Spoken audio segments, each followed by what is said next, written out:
बिस्मिल्लाहिर्रहमानिर्रहीम। अस्सलामु अलैकुम वरहमतुल्लाहि वबरकातुहू। जज़ाल्लाहु अन्ना मुहम्मदन मा हुवा अहलुहू। मेरे नाज़रीन, उम्मीद है आप खैरियत से होंगे। अल्लाह ताला शानहू आपको खुश और मेरे नाज़रीन, आज की जो मेरी वीडियो है उसका टाइटल और मौजू आपके सामने है। हज़रत इमाम महदी के ज़माने में जो जंगें होंगी, ये पक्की बात हो गई है इस यानी कि किताब के हवाले से जो आपके सामने पेश करने जा रहा हूँ, जदीद असलहा से होंगी, जिसमें साहिब मुसन्नफ़ ने मुख्तलिफ हदीसों से निचोड़ निकाल के ये बात यानी कि वाज़े की है कि हज़रत महदी के ज़माने में जो जंगें होंगी वो जदीद असलहा से होंगे।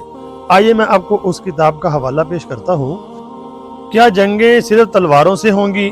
शुबा और उसकी वजाहत। इस हदीस में जंग सिर्फ दिन में होने का जिक्र है, रात को जंग नहीं होगी। पीछे एक हदीस बयान की गई थी जिसमें हज़रत महदी के ज़माने में यानी कि जंगें होंगी वो दिन के वक़्त में होंगी।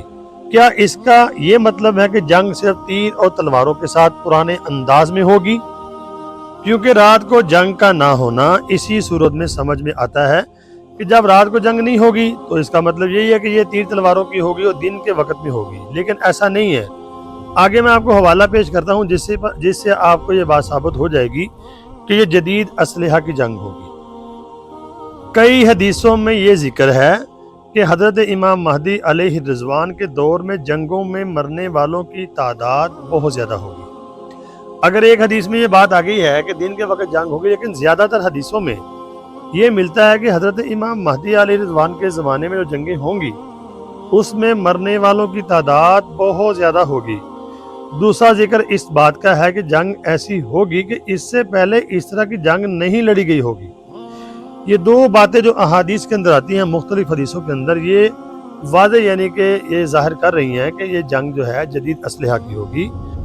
क्योंकि तीर और तलवार की जंग जो होती है वो मखसूस होती है, मखसूस जगह पर होती है। तो जो इन जदीद असलहा की जंग है वो आपको पता है उसमें अवामुन नास जो है उनका भी बहुत नुकसान होता है, अवाम भी बहुत मरती है। तो वो जदीद असलहा से हो सकता है ऐसे। तो जो लोग ज़्यादा उसमें मरेंगे या शहीद होंगे तो इससे ये बात साबित होती है कि जदीद असलहा की जंग होगी। और दूसरी बात जो है कि ऐसी जंग पहले कभी नहीं लड़ी गई होगी। मतलब क्या? पहले ज़मानों में तीर तलवार होते थे, मंजनीकें होती थी या बड़ी हद तोपें वगैरह हुआ करती थी। तो जो यानी कि ऐसी जंग कभी नहीं लड़ी गई का मतलब क्या है कि ऐसा असलहा जो इस वक्त है, आज से 200 साल पहले का जो बंदा अगर वो जिंदा हो के आ जाए, अव्वल तो ऐसा हो नहीं सकता, एक बात कर रहा हूँ, तो अगर वो इस असलहा को देख ले तो वो परेशान हो जाए, इस टेक्नोलॉजी को देख ले तो परेशान हो जाए। तो यानी कि ऐसी जंग नहीं लड़ी गई होगी, मतलब यही है कि जदीद असलहा इससे मुराद है। तो मेरे नाज़रीन, मुख्तसर सी वीडियो मैंने बनाई है, आपको यानी कि हवाला जात दिए हैं, आपको बात समझ आ गई होगी। अल्लाह रब्बुल आलमीन से दुआ है, अल्लाह रब्बुल आलमीन उम्मत मुस्लिमा की खैर फरमाए। दुआओं में ज़रूर याद रखना। अस्सलाम वालेकुम।